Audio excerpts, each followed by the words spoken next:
if they don't have hope that your solution will work, they're going to give up. What's the amount you're allowed to spend without asking your wife's permission?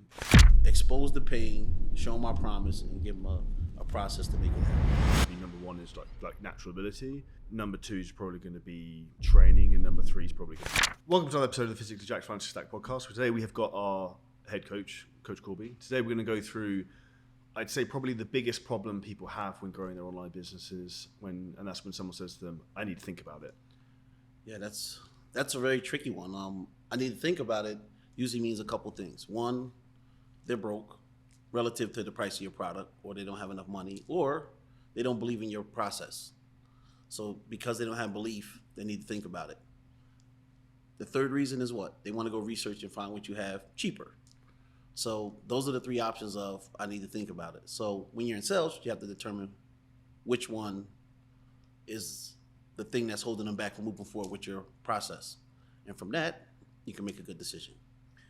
So one of the things I try to do without being confrontational and like raising sales pressure, rather than going like, what do you need to think about it very aggressively, is as I go through the call, I'll try and knock off things that could be objections. So like spouse, time related, finances, and then self-belief, I think are the big four. I don't think there's anything else other than that you can think of.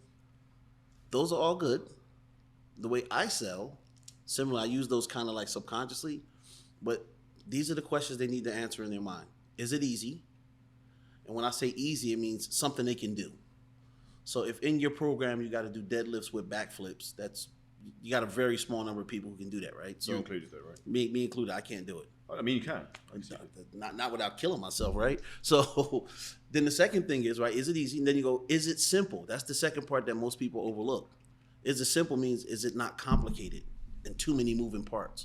I remember one time a guy sent me a workout program, and the very first week after I told him I was a beginning lifter, I knew about calisthenics but not lifting, 8 sets of 6 on the bench press was the very first exercise. How long do you think I stayed with that program? Not long, because that was just too complicated. And then the third question is then you need to answer for them during your call is, will it work? Because until they feel like it will work, they're not going to do it. So that comes down to a belief issue. So is it easy? Is it simple? Will it work? So built into those questions are those answers also. So once I feel like they believe I can do this, great, I can make it work, and it's not too hard. Once they get to that level, then it's easy to close them. Is there any red flags of things people should avoid when in the sales call that can maybe put people off thinking it's more work than they want to do? Yes. When you give too much detail. So I give you an example. Pretend you're going on a date. Everybody knows about dating. Imagine this. I'm going to pick you up at 8 o'clock. I said this to a woman. I'm going to pick you up at 8, but you got to be ready at 8 because we need to be to the restaurant at 8:30. When we get there, they will already have our drinks on the table because we need to order by 8:45. At 8:45, we're going to get dinner. They're going to start cleaning up for dessert by 9:45. By 9:45, we got to be out of there by 10 because we got a yacht party to be at. When we get on the boat, we got to make it by 10:15 because we got to leave. Then when we leave, we're going to go see the fireworks at midnight. But if we don't get to the boat, we won't be able to see the fireworks. Then after the fireworks, we're going to get back on the boat, and then we're going to come back, and then we're going to go to a club after all of that. Yeah, I'm good. I don't want to go on that date. But if you say, hey, just wear something really nice, bring your extra pair of flats, it's going to be amazing. It's going to be easy to get a date. So when people describe their program, they do it like the first scenario. They give you way too much detail. So then it feels like, oh, this is going to be hard. So when you give the highlights and basically the outcomes you're going to help them get, then they'll do your program because they already know it's going to be work. But I don't want to say it's 4 days a week. It's going to be 20 sets. It's going to be 45 minutes. You're going to need to eat 6 meals a day. You're going to need to do 1,800 calories. You're going to, oh, no, I'm good. It's too much. But if you say, hey, we're going to work out several times a week, depending on which program you want to do, we're going to create a system where you can eat what you want and make it work within your framework to lose weight. And the third thing we're going to do is we're going to incorporate it and over time turn it into a lifestyle so you can have the best results. Okay, great. How much? That's what they want to know at that point. Because it's not too much detail. They know they're going to be doing bench presses and deadlifts and squats, and they already know that. Because I always say, I'm not the first guy they heard of, right? So because of that, I try to structure things in a way where it's going to make sense to the person I want to sell. So if I got, let's say, you on the phone and you're an advanced lifter, now that's when I go into, okay, our approach is we use a reverse pyramid strategy. So as we go blah, blah, blah, I don't even know what that means, but I heard somebody say it the other day. So when they talk about reverse pyramids, 5x5s and this and that, we focus on the 5 compound lifts. For you, that's great, that because you work out. But for me or my sisters or brothers or my mother, like, we're not buying that. Because I don't know what kind of pyramid he's talking about. What does he mean? So they're confused. So you have to make it simple so people want to do it. Why do you think people overcomplicate it? Sometimes I think it's to almost think that shows them as a position of authority, whereas if anything, it just shoots them in the foot more than anything else. This one's tricky for me, but I'll answer it. Most people want to sound smart. And I think it's the very worst characteristic you can have to be a great salesperson. Because if you sound smart, that's going to keep you from being successful. Because you're going to alienate so many people. That's what I think. I think that's why the way I say to a lot of people is you almost need to be like a chameleon. Like you match the person who comes across in the call, right? So like you can talk more eloquently, or you can talk more like low average Joe. Mm-hmm. Like so you can match and mirror that person in terms of language and body language, and then it's probably easier for you to build rapport.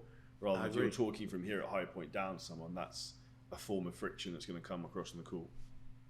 The best way to describe this is, have you ever talked to a person who's real spiritual or metaphysical, and like 5 minutes into the conversation you're going, I know they said something to me, but what did they say?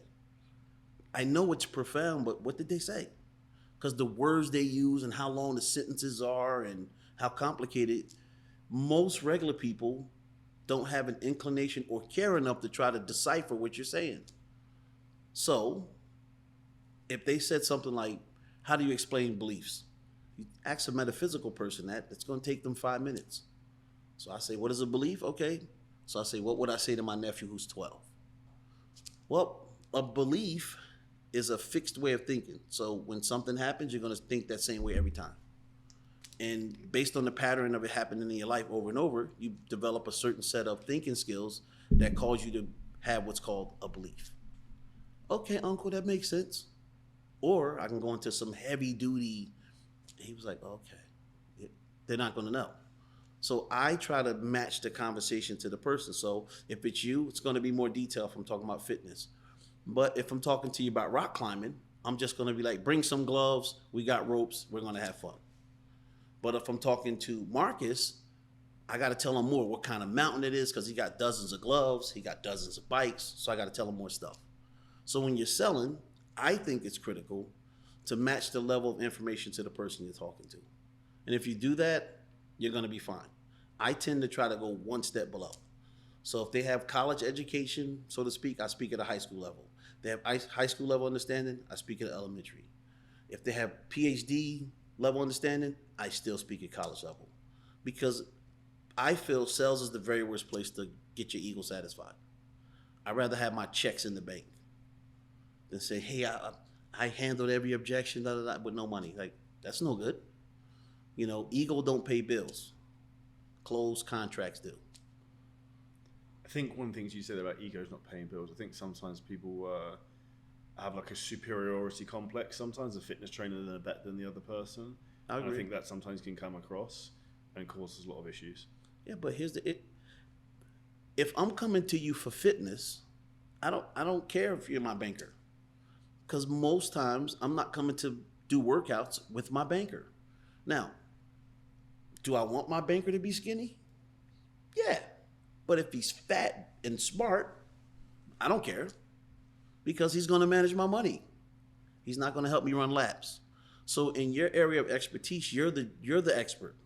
So I don't care if you dropped out of high school, but if you're in great shape and you have good programming, I don't care about that stuff. I just care that you're an expert where I need you. Am I going to let you tutor my son? No, because he's probably going to fail, because that's not your area of expertise. So as a Fit Pro, you have to be comfortable in that. And I believe you need to keep your education going so that as you move through this field, you stay on top of things. I think one of the reasons people get stuck for content as well, and we spoke about that at the event of the weekend, is like people aren't continuing their education, becoming better coaches. They don't actually have new things to talk about because they're not learning anything new. Yeah, they get stale. I say even if bread is high level, if you leave it on your counter for 3 weeks, it's going to be all moldy. So your quality can only be maintained to the capacity that you keep adding to it. Because what was quality information 20 years ago is like terrible now. I don't know anybody using the Fedra anymore. You? No. No, like because it's much better alternatives now. But 20 years ago, that was all the knowledge we have. So when you look at different things that as we go through the industry, like there was no such thing as a glute bridge when I was a kid. Never. Did women have smaller asses back then? Well, they had what God gave them. Now you can surgically fix that. So that's what we're dealing with. So as technology changes and better information comes out, when I was a kid, I don't know how you did it. We used to just work out and go back out and play with nobody worried about getting enough water in. I got a carb window and I got to get this much grams of this. Nah, man, we just worked out and went back outside and played. And then 3 hours later, we ate because my mother was only going to let us eat at 7. She didn't care if I worked out at 3. I eat at 7. So it was no windows. But now we're more educated. I would never talk to you about a feeding window right after you work out. But for you, that's important. For me, it doesn't matter. I just want to have enough energy to run around my kids, my nieces and nephews, throw them up and catch them, and that's it. But if you're trying to compete, now you need that detail. It's a funny story. When I first went to gym, I think I was like 15, 16. No information, worked out for like 3 hours with a friend, did every machine in the gym. And then went to KFC and ate loads of chicken because I thought you had to eat chicken to get bigger, right? Yeah. Probably not the right type of chicken. But with that, and then transitioning from people handling that objection of like, I need to think about it. Mm-hmm. What would you start to do to try and really ascertain it, what the core problem is?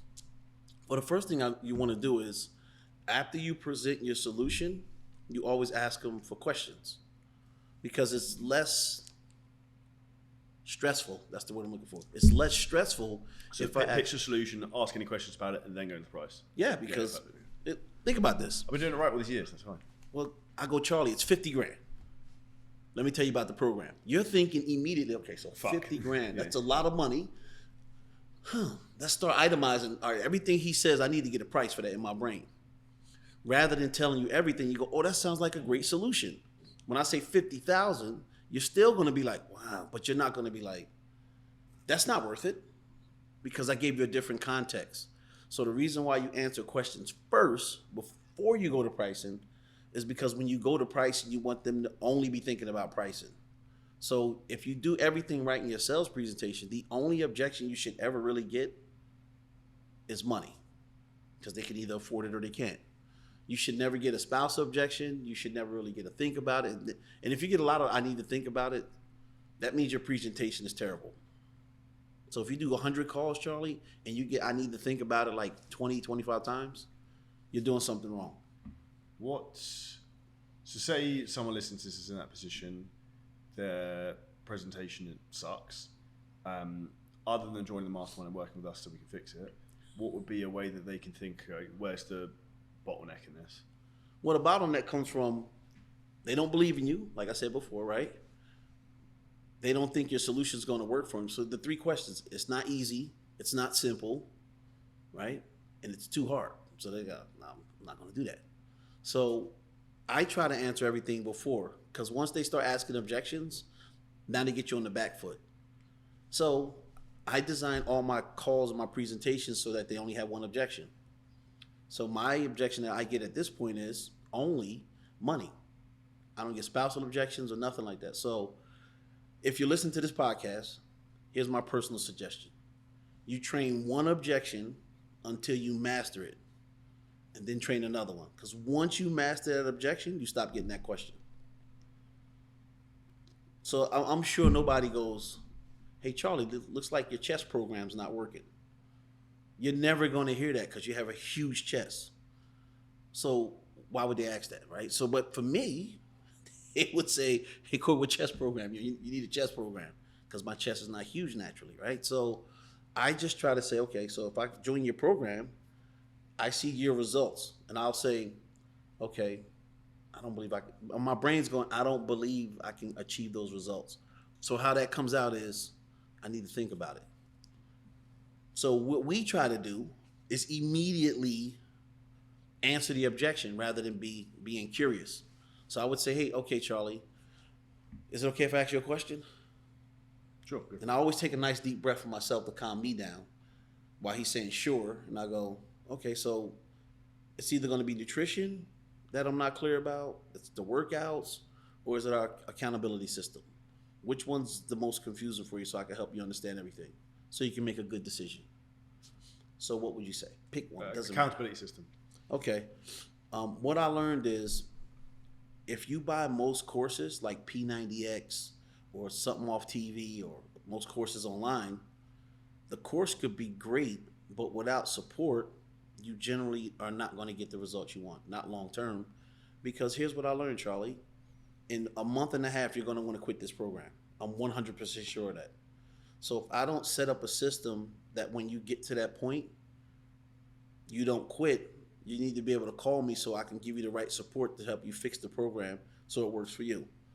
And because I've done this with hundreds and hundreds of people, I realized that most people that come into our program, they come in gung-ho, but they want to give up around 6 weeks because the results aren't happening as fast as they want them to. So look at it, our program, like a bamboo tree. You might not see a lot of results in those first 6 weeks, but realize under the hood it's all happening. So between the second and the fourth month, that's when you'll start to see a lot of rapid changes in your body. But you have to stick with the process to get to there. Does that make sense? 100%. So we do weekly calls, we have a Facebook group, we have a private chat group, and you can also email us any day of the week, Monday through Friday, 9 a.m. to 9 p.m. And if we can get you an answer within 24 hours every day, other than the weekend, do you think that level of support would help you get to your next level? Yeah, I think so. Great. So would you like to pay with Visa or MasterCard? Bitcoin? We've sold programs of Bitcoin before. Bitcoin? How do you even accept Bitcoin? You send them your wallet IP address and they have to send it through. Really? I did that. Note for anyone. I'll take anything like blood diamonds, whatever people want, but anything, any form of He payment. said blood diamonds. Whatever's got some value to it. In terms of other objections people get stuck with, I'd say when I see a lot of guys struggle, we actually talked about this a bit at the event at the weekend, is the spouse objection. And for me, one of the, if you're dealing with a male, and as I said at the weekend, one of the things I like to do is like, what's the amount you're allowed to spend without asking your wife's permission? And it really reframes it in their mind of thinking like, fuck, I'm having to ask my wife if I can spend my own money that I make on myself to make myself better. And they're like, they suddenly realize the context of what's going on. And I found that can work quite a lot of the time. Do you have anything that you would suggest might be more optimal that, or a different approach? Well, the interesting part about sales, it depends on what type of person you're selling. So I have a dozen or more different ways to answer that, but it all comes based on how the call went. So that's one real good way, especially if a guy's a six-figure guy, somebody who's successful, and he feels like he really has good control over his life. That's a good way to work around that and get past that, right? So I always start all my objection answering with this one. Is it okay if I ask a question? And when I first started selling, what I learned by saying, is it okay to ask a question? What I'm really doing is buying myself time to formulate an answer rather than sitting there like a guy in the debate from politics, right? Who, oh yeah, that's the script. And then they go into their script. I say, is it okay if I ask you a question while I'm trying to calm my nerves and say, okay, how am I going to approach this? And we say, sure, great. And I always start with a general question. So if your spouse says no, what do you do? Me personally or most people? Well, let's make it you. Okay. Hold on, let me let you get married first. Now you're married. I am married. I'm divorced. Well, remarried. Okay. If it means me, I would do it anyway because I'd rather beg for forgiveness and ask for permission. You know what? That works really well for women. Men, it doesn't work very well. Because here's the thing: if your wife comes home with a Chanel bag for $3,000, what are you gonna say? You're gonna moan, but you're gonna end up paying the Amex bill anyway. Yeah, so you're gonna be like, take it back. Then she bats her eyes, does some weird stuff, and boom, she keeps it. You show up. What's the weird stuff she does, Korby? I don't know, whatever the system she's worked out on you, right? So she might cook, She might, distract you, and then, you forget, and she keeps the purse, right? But you show up with a tonal for $3,000, and she says, Charlie, take it back. What's going to happen? It's going to go back. It's going to go back. Because you can't be asked for the aggravation, yeah. Yeah, so she's going to make you take that back. So what happens is with women, they can get away with more than men can.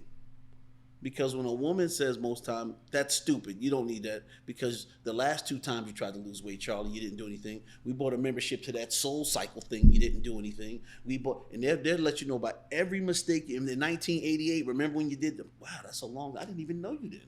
So women can get away with a lot of that stuff more than men. So what I do, I make conversations with women around this thing softer. So what happens if your husband say no? What will you do? If that woman does it, Yeah. The woman's more likely to do it anyway, I think. Yeah. So if I'm talking to you, that same male question, listen closely to the little change in words I do. You're not going to let your wife stop you from being in the best shape of your life, are you? Because I know what kind of person you are from the previous part of the conversation. Whereas if I'm talking to, let's say, Aiden, I might say, hey, Aiden, it's important for you to be in shape because you want to start a family. You need that energy to run with your kids. So what are you going to do if your wife says no? So now I appeal to his logic because that's the type of person he is, right? So I hit him with, you need the energy and blah, blah, blah. He said, yeah, I do need all that. I can't keep it with my kids. So what you going to do if your wife says no? See my different type of voice I have? So what are you going to do if your wife says no? So a lot of times it's the tone of your voice and how you say it, the speed, all of that stuff makes a difference. Because if I say to you the same thing, I say, hey, Cash, your question, Charlie, you go, sure. I go, you're not going to let your wife stop you from being in the best shape of your life, are you? So I'm being dismissive with that tone. Mm-hmm. Whereas, let's say you're a real estate agent. I'm just kidding. Or like an accountant. And they have a different, very passive. They're very passive. So I'll go, will your wife stop you from being in the best shape of your life? You're going to let that happen? Or do you have any say in your health? See, that's logical. So that's the way they think. So they're going to be like, well, Sarah doesn't let me really spend more than $500. Okay, if Sarah won't let you spend more than $500, I can talk to my COO, but if we could work out something where it's like $480 a month, would you be willing to get started now? Yeah, sure. Hold on, let me call him right now. Bam. Put him on a fake hold. Go to the loo. Come back.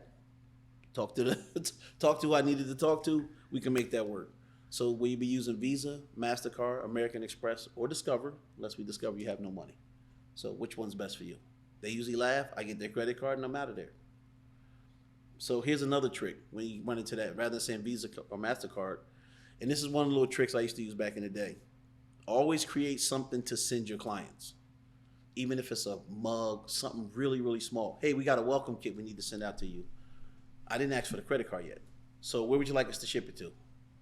123 Main Street, I don't know, Toronto, Ontario, yeah, X5J, and whatever that crazy postal code thing is I use, right? So they go, okay, great.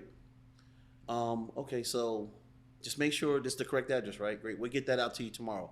And on the back of your credit card, there's the last 3. We need the last 3. Do you have those? So most people don't know those last 3. So what are they going to have to do, Charlie? Get the card out. Bam. So if they get the card out, now they give me the last 3. I said, oh, and by the way, what's the card number? So you almost ask it back to front. Yes. Because it's reducing their resistance. Because I'm getting micro commitments. Can you give me your address? Yes. You're not going to let can you take control of your health? Yes. So when they ask me the address, they're giving me, and they have to continue. So I don't like using thermodynamics equations because salespeople like to throw those things around. But until you interrupt something, it's going to keep going down that path. I'll say it in English rather than some fancy science stuff. So we're going to keep going down that path. And by the time he figures out, I've had people pay for stuff from me for $10,000, $15,000, $20,000, pay me, and they go, oh, wait, did I just pay? I'm like, yeah, we're getting started Monday. So after they pay, then you go into our post-sale script that we talked about this weekend, and if they go into that post-sale script, most people won't even know they paid till they hung up the phone. Wait a minute, I just paid. So I know people listening to this are going to ask me a magic question. Here it is. Don't you get some returns? Yes. But if I get 20 extra sales and 2 of them get returned, that's 18 sales I would have missed trying it the other way. So I always say if you sell more, you're going to get a return every now and then, but you're making more money. So that's the way I look at it when I'm trying to work through objections. I'm always trying to say, okay, what's the real objection? Do you really need to ask you? Because if, let's say Tony Blair, he's retired. So you find out Tony Blair is selling his whatever car you drive over there, probably like a Rolls Royce, those presidents, right? So some type of Rolls Royce for the prime minister. He calls you up for some reason. Hey, CJ, I'm getting rid of my presidential, whatever it is, bulletproof, the whole deal. I heard you're a good guy, give it to you for 30 grand. Would you buy it? 100%. Why? Because you know the value of what you're getting in excess of what you're paying for it. Yep. And do you know anybody who was crazy about Tony Blair? Like super supporters, they call them? Probably some weird people, yeah. Yeah. You think they paid $3 or $4 million for that? Probably, yeah. That's why you'll buy it. So you notice you didn't say, let me check my bank account. Because even if you had to borrow money, whatever you need to do, you're going to get that vehicle because of what? The value. You know it's the value. So when you position your product in a way where it's valuable, people will do what it takes to get it. So that's why I spend a lot of time increasing the perceived value of whatever I sell. Because at the end of the day, we sell workouts, we sell targeted nutrition, and we sell accountability systems. That's what we actually sell. But how does that look in real life? You're changing somebody's life. So that all gets packaged up as life change. So when you're changing somebody's life, that's going to help you create the freedom to do everything you need to do. I think one of the big issues as well is people don't often actually offer people the full solution. So like, say for example, I said this at the weekend, it's like someone might need to drop £50, but trying to sell a 12-week program. It's like the client knows they're not doing it 12 weeks. So like it's not the real solution they actually want. And inherently, like they know that deep down, this isn't the real fix they need. And if you could help somebody lose 50 pounds in 3 months, is that healthy? No. And now, do you think they would even believe that? No. No one in their sane right mind is going to believe that's a good idea. So this creates resistance. So when you because they think you're bullshitting them and selling them, right? Yeah, they just want to make a sale. So this is another thing you got to check. When you offer a solution, does it sound realistic? So if somebody does everything you say, can they lose 30 pounds a lot of times? Yes, if they have enough fat, right? But who's going to do every single thing you tell them to do? It's very rare. So I make solutions that are based on if a person does 80% of what I ask them to do, they're going to get great results. If they do 60%, they'll get some results. If they do under that, they won't get any results. But people design their programs on a knife edge. So you got to do everything right to get the result. And that's the thing that hurts people, because now I have to do everything right to lose 35 pounds. But here's the other part. If you told me you're the greatest deadlifter in the world, and we went to the gym and you deadlift 1,000 pounds, would I be impressed? Mildly. But you say, oh, hey, I'm a pretty good deadlifter. And then you do the same 1,000 pounds, you think I'm impressed? Yes. So people design their programs that are, the promise is so outrageous, even if everything does happen, they go, well, that's what I paid for. You don't leave room for people to be wowed. Yeah. So you get lots of refunds, no renewals, because I didn't lose 30 pounds. You said I lose 30 if I do everything you say. It's metabolisms, all kinds of stuff involved. And this is the most important thing for me. And this will help everybody listen to this answer more objections. Know your stuff. Even if you use macro-based approach, if something ain't working, what do you really adjust? It's not always calories. It could be you need to adjust them more fat, less fat. If it's hormonal issues, you got to do this, you got to do that. So when you're creating a situation with all these different things, that's going to help you get people to want to listen to you, because now you can walk them through and talk them through those objections, because you have the knowledge and the security and the faith in what you know to answer those questions. So that's why I don't get lack of belief. That's why I don't get spousal objections. That's why I don't get those that much. Usually they say, well, I was hoping the payments would be a little less. Okay, great. What were you thinking about paying? And notice my tone right here. Great, what were you thinking about paying? And I purposely whisper the first 2 words. What were you? So they kind of say, oh, this is what I was thinking. So it's going to force them, because that's a reverse tie down. What were you thinking about paying? Oh, I was thinking about, maybe I can't do $4,000 for 6 months. I mean, could you do like $700 a month? Sure. We'll set that up, $700. Give me 2 seconds. Here's a coupon that expires in 24 hours. You can get it for $700, and boom. So a little secret you can do is take your main price and then create discount codes to put it into the price tier structure you want. So you go, hey, look, if you can only do this, my accountant says once a month, I can give out this discount. Here's the discount code. Just don't be passing it around. You give them the discount code, they use it, and you're good. And if you have anything that uses discount code, you can always make a one-time discount code.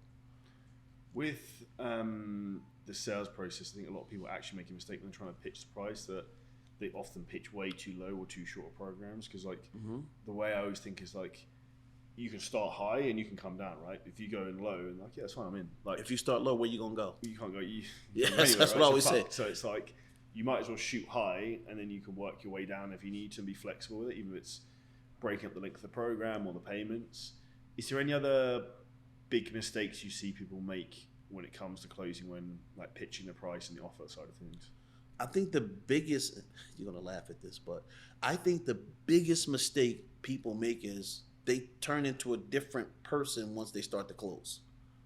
So if they've been calm like confidence this, and assurance goes, right? So you we're talking like this now, and then all of a sudden you're about to close. Then imagine you slowing down and talking really clear out of nowhere. See, that doesn't even match you. Like, well, why is he clear all of a sudden? He was talking like James Bond 3 seconds ago. Now he sounds like he's from Texas. That's no good. So when I sell, the main thing I do is when I get to the point where I'm about to, let's call it pitch, make it easy, I actually slow down slightly. About 5%, 10%. I don't know if I can gauge it right, but I know that I allow more space between my words, because 2 things are happening. One, they're listening to this pitch very closely. Allows time to process more. Time to process. But if you start speeding up, that makes them nervous because they feel like they might be missing something. You know what I mean? So even I've noticed I do that a lot when going through like the payment structured things.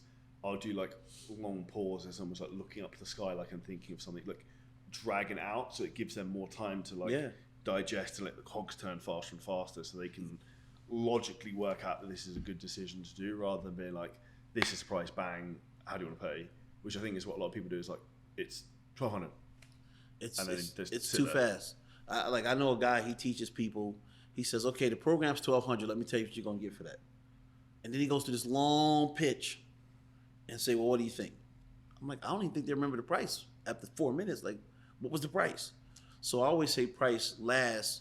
I tell people what they're going to get, then give them the price. The reason why I do that is because it makes the price less impactful. So if I say, hey, Charlie, it's 150 grand. What? It's a new Ferrari. No. And if I say, hey, Charlie, look at this Ferrari, and you see it and you go, wow, that's incredible. It's only 150 grand. Same exact car, same scenario, but I gave you time to fall in love with it first, and then I'll tell you the price. Maybe drive it a little bit. Yeah, but people skip the fall in love part, and they just trying to like, because I need money. So that's why I teach people, schedule your sales calls an hour apart, not 30 minutes. Unless you're super efficient at selling, because this gives you time to feel like you don't have to rush. Most of my sales calls, I probably shouldn't say this publicly, but most of my sales calls in 35 minutes. That's including my postscript. That's including getting credit cards, wires, whatever I need, 35 minutes. Most times. So I'm not I call it pain hunter. You know, people hunt for too many pains. So they get 5 and 6 problems wrong with a person. They're in critical condition. They're not going to buy your stuff. So I focus on trying to get like 2 to 4 at the most that I can fix, dial in on. People feel like, hey, this is enough. I can make progress. Because if they don't have hope that your solution will work, they're going to give up.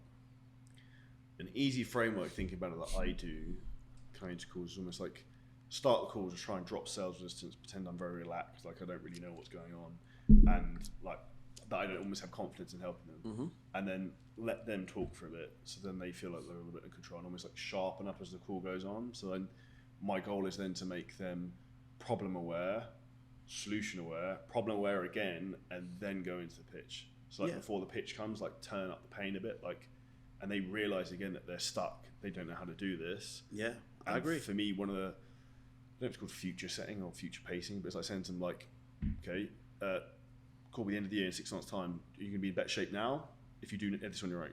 Like, the reality is most people will be like, I'm probably going to be stuck in the same situation. Yeah. And you start to get them to think of like, oh, what am I going to look like at Christmas 2023? I'm fucking going to be looking exactly the same, doing the same stuff because I don't know what I'm doing. Exactly. And I think when you start to frame it in people's minds, you create those logical connections that make it easy then that this is a no-brainer decision. Well, it helps if you go from being Columbo to Matlock. Most people don't even understand that reference. But if you start off like it's not too serious like you do, and then by the end You're sharp. You get sharper and sharper. If you do it at the right pace, people won't notice. But you can't switch at one point. So in NLP they call it, you let them lead, then you mirror, and then you call pace, mirror, lead, right? So now at the end of the call, that's where you start leading more. So during the first, let's call it half of the call. I hate to use like 60%. No, it's just the first. Most of the call, I'm just conversating. But once I get to the part where I start doing summaries and pitching and showing my model, now I'm more smart than I was back then. Because if you stay curious, you make more sales. Most people forget about that. Being curious will make you more sales. I think one of the things when I listen to a lot of sales calls, is the closer talking to people. And one thing I say to people all the time is like 2 ears, 1 mouth. Is just like, say something, sit back, listen, just let them go. And anything else. Well, and they keep going. Think about it. You have 2 eyes too. So you got 4 inputs, 1 output. So I try to use them in that ratio. So I spend a lot of my time when especially if I can see them, I spend a lot of time reading their body language. So I'm really dialed in. So that keeps me engaged because I want to see if their body language matches what they're saying. And body language is based on not the traditional, if somebody got their arms crossed, they might just cross their arms. But when they change that behavior, they may change to like this, and that might mean for them that's closed. You could tell by you got to pick the face plus the posture plus the words. Then you can read them. But if you're not taking all 3 into account, you can't read people accurately. So my gift is I can read body language very well. So I use it to my advantage. He doesn't sound convinced. Let me stay a little longer in this phase. He looks like he got enough. Move on. But I'm not there trying to say, okay, I feel like I'm going to lose my arm. I need this. It's very rare somebody's going to do that. Like I've been on, and I close for fitness people every now and then just to make sure I understand the industry. Out of all the calls I did, one time somebody cried. Once. And they bought, but that's very rare. So I'm not going for that level of pain. I want to get exposed to pain, show them my promise, and give them a process to make it happen. What's your thoughts on putting guarantees into programs? Oh boy. Guarantees are good. But this is what I tell people. If at any point you don't like my coaching, just call me. I won't charge you anymore. Listen closely to what I said though. I'm going to charge you for everything I gave you already, but I won't charge you anymore. It's to a point where I don't even have contracts. The only contracts I've used in the last 30 years are contracts for corporate America. I've never used contracts for like traditional coaching clients. And I say, look, here's the setup. And if you don't like it, just call me and I'll stop charging you. And that's it. They go, really? That's it? Yep.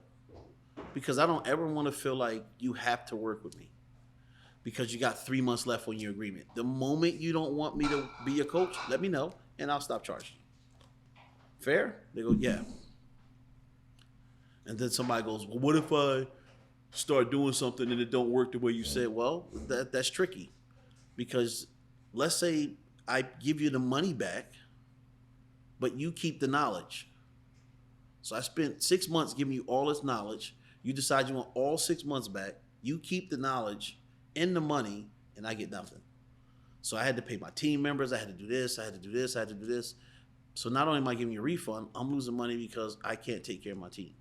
So that's why I structure all my agreements to be like this. When you don't want my coaching, tell me, I'll stop charging you. Is that fair? Yeah. Because think about insurance. They never get your money back.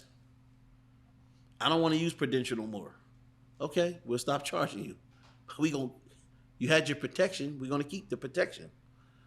I move to another person. They're going to start charging me from there every month, just like a gym. Imagine going to LA Fitness, which half of their members don't even show up once a year. Imagine that, Charlie. Say, I didn't come this year. Give me my money back, or give me a free year. Is that going to happen? No. No. So that's why I say it's not fair to me. The last big issue I see people having with trainers when trying to sign up clients on consultations is a lack of confidence and sales confidence. Mm-hmm. So for me, the big three things that determine whether anyone's good at sales is generally going to probably be number one is like natural ability. Number two is probably going to be training, and number three is probably going to be reps. Like, is there anything that you think is a quick fix for anyone who's struggling in terms of they lack confidence and maybe assurance, and because that comes across really heavily on sales calls? Well, most people listening to this are not gonna like this. Get better. You got to get better at your craft. Like, here's the funny thing: I've only been around the fitness industry for 3.5 years, right? As a coach, I know more than most of the people I coach on the phone, which that should not be the case. Like, they're asking me to help them design programs, and I say, well, something's went terribly wrong. If you're asking me to help you design a program, that's not good. But that being said, I've read 25 or 30 books on programming because I want to be good at my craft. And you and my other partner before, never once you told me to learn anything about fitness. You probably never paid that no mind. You never said, Korby, you got to learn about fitness. You got to learn about this. Because that's not your job. That's not my job. Yeah. But I learned that because why? Because most of the time because the people I get on the phone with are going to say, well, what kind of program should I design? I don't know. This is your avatar. And it happens in every industry. It doesn't matter what industry I'm in. That people want a shortcut, and I think the shortcut is to get good.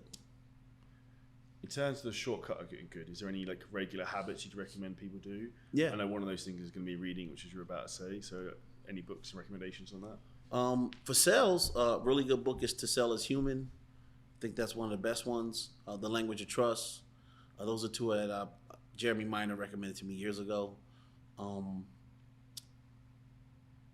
The Storytelling Code is a green book, about 100 pages. I've always figured who wrote it.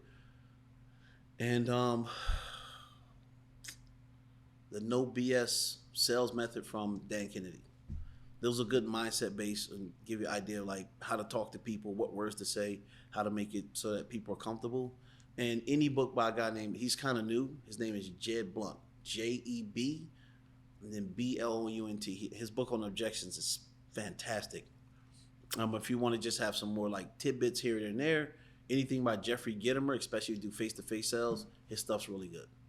He gives you nice little nuggets in 30 words or less. And if you want to have an overall framework for selling, you probably can find it on YouTube for free. I probably shouldn't say that out loud. But Brian Tracy's Psychology of Selling. For me, that gave me the framework in the beginning when I sold to sell anything. And I think even to this day, even though it's from 1988, it's still one of the best sales training products I've ever come across. And I have literally spent more than $100,000 easily on sales training alone. So those are the books I would recommend. But here's the secret. Get a few books, find a process you like, and then keep reading that book over and over until you extrapolate all of the secrets from it. See, reading it once, no good. And the reason why I say that is because of Bob Proctor. He said that every single day he reads a little bit of Think and Grow Rich. He's been doing that since 1961. And I'm thinking, that's 60 years or something crazy. Imagine reading one book over and over for 60 years. You think you'll be able to extract all of that juice from it? And the people keep worrying about adding numbers of books rather than adding more intensity from the books. So then once you find your process, when you read new books, you say, does this fit into the process that's already successful? If not, reject it. And I read every book, say, I just need one good idea. So I go into every book looking for one good idea. If I get 2, 3, or 4, bonus. But every sales book is going to have one nugget or 2 nuggets that I can use and teach other people. In addition to that, obviously one of the big things we help people do within the mastermind is sales training. So anyone who's on the mastermind who wants to get better sales, the quickest way to make more money is actually turn up to more sales training calls. Yeah. And that for me is one of the quickest wins I see with people really ramp up their income as they actually learn how to close and how to sell higher ticket prices in terms of length of program and higher price points. And I think respectfully being from the UK, I can say this. A lot of British people have a very limited belief in terms of like what they can charge and what people are actually willing to pay. And people are actually bottlenecking their own business by being afraid to pitch high prices. And I think it actually almost a good exercise for some people just to start like, just double your price and see what someone says. And just try it if you have the right person. Because like we've had some crazy people recently in the mastermind. I think like Dan Kelly sold some guy on LinkedIn for like $10,000. And we had a lady in the mastermind who had a $17,000 sale last week. Absolutely. Who was really struggling before she started 2 months ago. Yeah. And that's a big monumental change just by learning a few skills she now has for life. I hope she don't kill me. If you ever hear this podcast, I apologize. Jamie Morocco came to the mastermind I was with before, charging $300 like a month for her products. And then one day she said, nope, I'm just gonna start charging like $1,500 a month, something crazy like that. $7,500 for 6 months, from $300 a month. And it worked. No more people said no. Her closing percentage didn't go down, leads didn't go down. And she basically went from like making, let's say like 80 grand to like $500,000. Same leads, same everything. She just changed her prices and her mindset around. I believe I can get this amount from this avatar. And it's been working like gangbusters. Sometimes like when I'm reading her story and stuff, she closes somebody every now and then for like 25K, 30K, something crazy for a year of coaching for fitness. And is she the best fitness coach? I have zero clue. But here's what I know. I know there are fitness coaches out there who are 100% better than her, but they don't believe in themselves. So they're stuck charging $750 for 3 months. And I think that's a strong note to finish on. So I think probably the biggest thing that people should take home is to believe in themselves to get better results within the business. And I think that's probably the biggest thing, bottlenecking them, and why being part of a community and getting help to be better is making a big difference to that. So huge thank you for your time today, Korby. Absolutely. Anyone who's looking to take the business to the next level, if you hit the link below this video, you can book in a free diagnostic call with myself and the team in terms of how we can help you take the business to the next level, to work with myself and Korby. If you found the podcast helpful, smash the like button, drop a comment below any questions, and check out some of the other sales training podcasts we have, and we'll see you next episode soon.